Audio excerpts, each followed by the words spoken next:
Well, good evening, everyone, and thanks a lot for joining us for the Buccaneer Insider. The Bucs less than 24 hours from playing for the NFC Championship against the St. Louis Rams. I'm Bob Alvarez, along with the coach, Doug Graber. We sat here last week talking about the Redskins game. We made our predictions. You said 13-12. It was 14-13. Nice going. Well, I got pretty close on that one for once, but I really did feel that the Bucs defense could hold the Redskins down. And, you know, they play so hard on defense all the time, and that's really the key. They took care of the Redskins offense, and they're going to have another chore with the Rams offense this week. Let's show you how the Buccaneers took care of the Redskins last Saturday. Raymond James Stadium, a nice day. The place was packed. Of course, Paul Gruber with the injury, yet he was one of the captains for the game. Coach, we're going to pick it up in the first quarter. The final possession for the Redskins, John Lynch playing center field.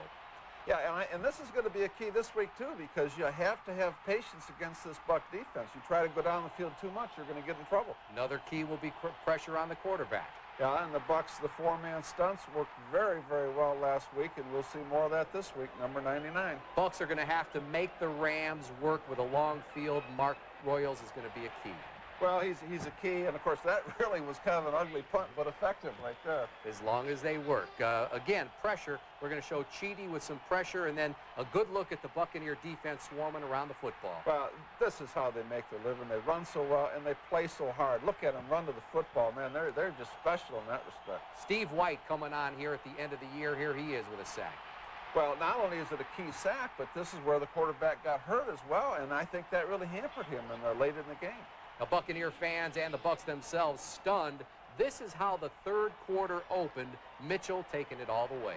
You know, there have been 4 kickoff returns for touchdowns in the playoffs, and John McLaughlin got out of his lane right there.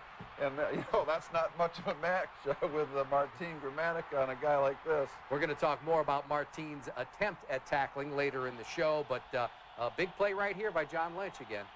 Well, John Lynch is the man, and you know, his intensity level was so high. I mean, he even got into it in the pregame warm-ups with Westbrook. I loved it. Spiking the football here, getting after the offense. Hey, what a great leader. Nice throw, nice catch here, King to Dunn. Key third down conversion, great route, and a terrific throw by King. He got it going in the second half.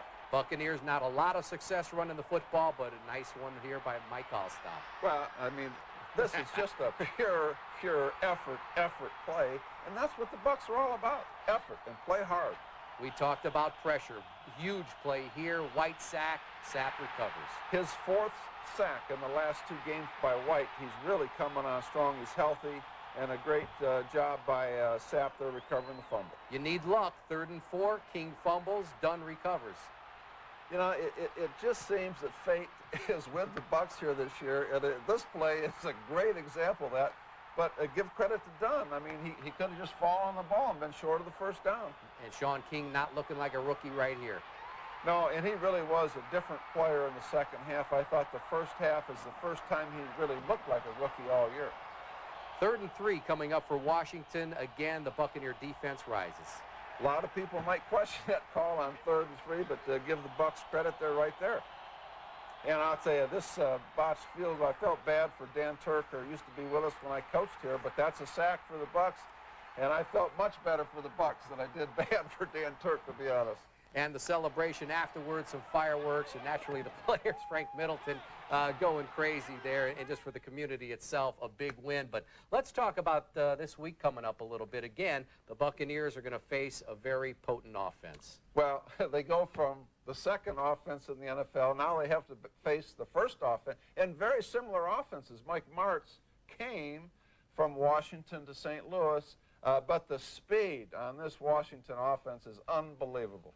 All right, we have some keys, Doug and I, as far as what we thought helped the Buccaneers beat the Redskins. Let's go ahead and take a look at what I thought was one of the key plays. We showed it to you earlier. Here's Allstott. You know, several Redskins are trying to grab him. He keeps the feet moving, scores, and that made it 13-7.